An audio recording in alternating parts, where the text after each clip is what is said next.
আসসালামু আলাইকুম ওয়া রাহমাতুল্লাহি ওয়া বারাকাতুহু।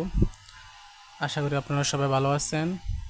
আজ আমি আপনাদের সামনে আলোচনা করব সলাতে মুজাররদের দ্বিতীয় প্রকার তথা সাজ এর তিন ভাব নিয়ে। সাজের তিন ভাব কি কি? আর সাজ মানে কি? আমরা আগেও বললাম, সাজ হলো ওই সমস্ত ভাবগুলো যে সমস্ত ভাবগুলো ব্যবহার কম হয়। যেমন হাসিবা ইয়াহসিবু, ফাদিলা ইয়াফদুলু, কাদা ইয়াকাদু। যেমন দেখেন হাসিবা ইয়াহসিবু, আমি এখানে এর উদাহরণ দিলাম কি নাইমা ইয়া নাইমু, নাইমা ইয়া নাইমু।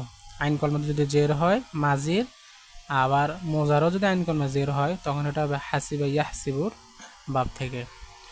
ফাদিলা ইয়াফদুলু, হাদির ইয়াহদুরু। বলা বাহুল্য ফাদিলা ইয়াফদুলুর এর কোনো সহি কোনো মাজদার নাই। মানে এই হাদির ইয়াহদির কি কিছু কিছু সরফের মতো হাদির ইয়াহদির এটা ভাবে ফাদিলা ইয়াফদুলের ওজনে। আর এমনি সাধারণত ফাদিলা ইয়াফদুর কোনো কি নেই, ওজন নেই। এই বাপ কম ব্যবহার হয়। এই বাপ শুধু ফাদিলা ইয়াফদুর মানে এইটার জন্য সে নির্দিষ্ট। কাদা ইয়া কাদু, এই বাপটাও ঠিক তদ্রূপ, এটার কোনো কি নেই, ওজন নেই। এই বাপ এই ফেল এই বাপের জন্য মানে এই ফেলের জন্য নির্দিষ্ট। কাদা ইয়া কাদু এটার জন্য নির্দিষ্ট।